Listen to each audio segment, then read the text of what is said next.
Today we're talking about helping people with autism or other brain-based language impediments to be able to communicate, to express themselves. And there's a new app in development to do just that. And involved in making that app, we have a couple of seniors from Florida Poly who are helping to do that.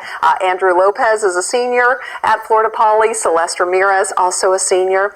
And then Albert Fernandez, you are the co-founder and CEO of Assistive Communications Technology. So thank you all for being with us. Albert, we'll start with you. Tell us about this new app, the idea behind research, and what it's going to do. Well, Oigo app is an assistive communications tool that will help patients with speech and language-based disabilities express and cope with their feelings and their frustrations. It's something we're really excited about. It's something that doesn't exist in the market today, and it developed with myself and my cousin Brenda Jensen, who's watching. Her daughter Genevieve is as an adult woman with significant speech and language disabilities problems, and we discovered after much of her life an inability for her to really express the needs and the feelings that were inside of her. Mm-hmm. And the more research we did, we've gone to Johns Hopkins, we've gone to the Kennedy Krieger Institute, the National Science Foundation, that there's a huge untapped market for the millions of people who inside know what they want to say and can't get the words out. So this is what Oigo is doing. It's trying to unite these two components of social emotional health in one simple app. All right, and it's an app that's being developed, and you folks here from Florida Poly are helping to do that. Celeste, what's that process been like for you? How are you going about doing this? It's been a really rewarding process.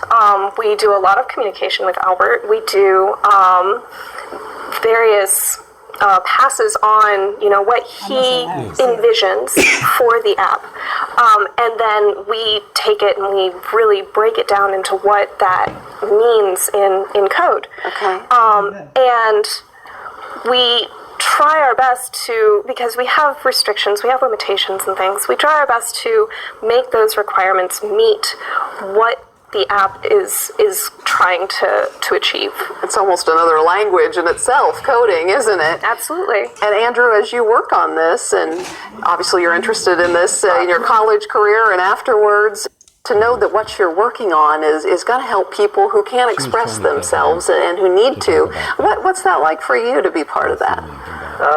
Strangely, it's kind of jarring, but in a good way, because you never think... It's a huge task. Yeah, it's a very huge task, because you think this is just a school project, but then you realize that this is going to be put out into the real world for people to use, and it's going to have a big impact, a positive impact for these types of people. Mm-hmm. So that's that's just a very good thought to have. Yeah, it's a great project to be part of. How will it work? It's different from most of the other speech and language apps out there, in the sense that most of them are icon-based. They'll have images and emojis and things like that express a basic feeling or emotion. What we've come together with our friends at Poly is more of a phrase-based approach. Something's a lot more deep than just "I'm upset," but it's something that taps into reasons why you might be upset. A classic example is, "I'm frustrated because you ignore me," which is something that happens to people with special needs a lot of times. So what this is, it's a simple array of buttons and phrases that with 3 or 4 taps on the keyboard or on the screen, a patient or user can express not only "I'm frustrated," but "I'm frustrated specifically because you won't listen to me." It's also our colleagues at Florida Poly have been able to get it customizable as well, so that if one of the preset reasons for my frustration or my anger or my scared is not there, you can compose your own reasons for it. After that, the second component is, this is Oigo, we call it Oigo Self, Social Emotional Language Facilitation.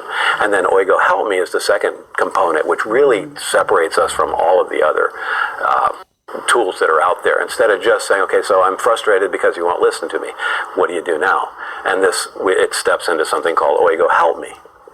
Oigo Help Me allows the same user to say, when I'm frustrated, what can I do? And this tool gives them a list of options, also customizable options to say, when I'm frustrated, I can write in my journal, or I can call a friend.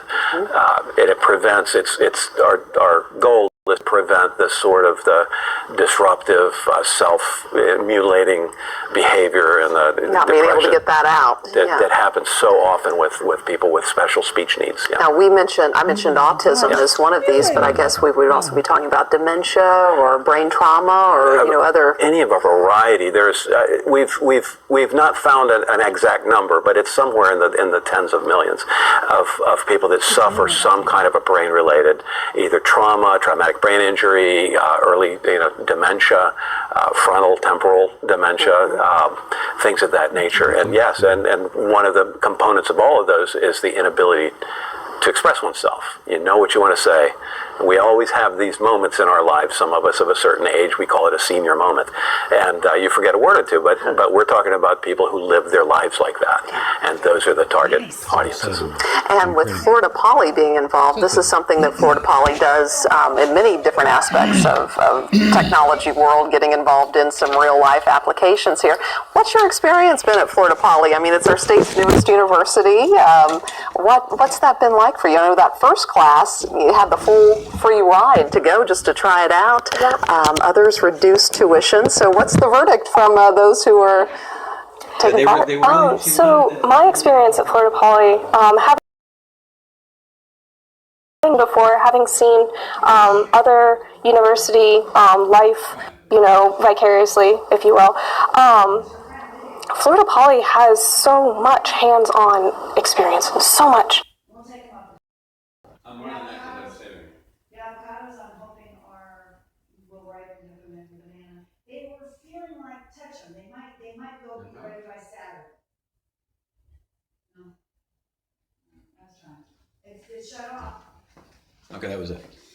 Oh, you said